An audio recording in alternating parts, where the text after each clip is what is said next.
ಏನೇನ್ ಹೇಳ್ಬೇಕಂತೀನಿ ಎಲ್ಲಾರು ಹೇಳಿ ನನ್ ಬಾಯನ್ ಮಾತ ಕಸ್ಕೊಂಡಿದ್ರು. ಅದಕ್ಕೆ ದಯಮಾಡಿ ನಮ್ ಸಿಬ್ಬಂದಿ ಎಲ್ಲ ಚಲೋ ಐತಿ. ಈಗ AC ಸಾಹೇಬ್ರು ಕೂತ್ ಆದೇಶ ಮಾಡ್ತಾರೆ DSP ಅವ್ ಹ್ಞೂ ಅನ್ನಬೇಕು, ತಹಸೀಲ್ದಾರ್ ಮಾಡ್ತಾರ ಹ್ಞೂ ಅನ್ನಬೇಕು, ಮೇಲಾಧಿಕಾರಿಗಳು ಹ್ಞೂ ಅನ್ನಲಿಲ್ಲ ಅವ್ರು ನಡೆಯಂಗಿಲ್ತಮ್ಮ. ಈಗ ಅವ್ರು ಹೇಳಿದ್ರ ನಾ ಎಂದು ಮೀಟಿಂಗ್ ಕದು ಬರಾವಲ್ಲ.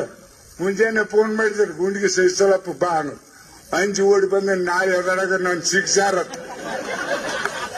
ಹೇಳ್ತು. ನಮಗ ಸಂಸಾರ ಸಾಕಾಗ್ಯಾವ. ಈಗಿನ ಹುಡುಗರಿಗೆ ನಾವ್ ಹೇಳ್ತೀವಿ ತೆಳದೈತಿ ಹೇಳ್ತೀವಿ, ಆದಷ್ಟು ಬಂದೋಬಸ್ತ್ ಮಾಡ್ಕೋತೀವಿ. ಇದ್ರಂತ ಏನೈತಿ ಪ್ಲಾಸ್ಟಿಕ್ ಗಣಪತಿ ಇದೇನು ಹೇಳಿದ್ರು ಬಹಳ ಸಂತೋಷ ಐತಿ. ಇದೊಂದ್ ಸಲ ನಮಗೆ ಎಲ್ಲರಿಗೂ ಪರ್ಮಿಷನ್ ಕೊಡ್ರಿ. ತಂದವ್ರು ಬಡವರು ತಂದ್ ಸಾರ್ತಾರೆ, ಅವು ಉಪಯೋಗ ಮಾಡ್ಕೋತಾವ. ಮುಂದಿನ ಸಲ 3 ತಿಂಗಳು ಇರ್ತಾವ ನಮ್ಗೆ ವಾರ್ನಿಂಗ್ ಮಾಡಿ. ಈಗ ಮಾಡ್ಯದ್ರಿ, ಈಗ 12 ತಿಂಗಳು ಮಾಡಿದ್ರಿ. ಇನ್ ಹೇಳ್ತು ಮಣ್ಣಿನ ಗಣಪತಿ ತರ್ಬೇಕಂತ. ಈಗ ಮಾಡಿದ್ರಿ ಅಂದ್ರ ಬಡವರಿಗೆ ಮಾರ್ಕೊಂತ ಹೊಡಿ ತುಂಬ್ಕೋತಾವ, ಅವ್ರಿಗೆ ಲುಕ್ಸಾನ್ ಆಗತಿ. ಮತ್ತ ನಮ್ಮಲ್ಲಿ ಮಣ್ಣಿನ ಗಣಪತಿ ಮಾಡಿದ್ರ ರುಂಡ್ ಮುರಿತು ಬಂದ್ ಏರ್ತಿದ್ದಾಗ ನನ್ನ ರುಂಡ್ ಮುರಿತೀರಿ ನಮ್ಮ ಅಪ್ಸಾತ.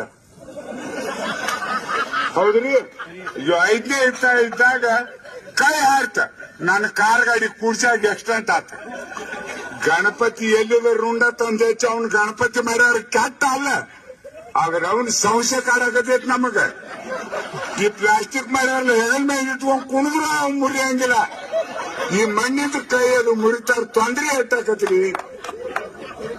ಅದಕ್ಕೆ ನಾ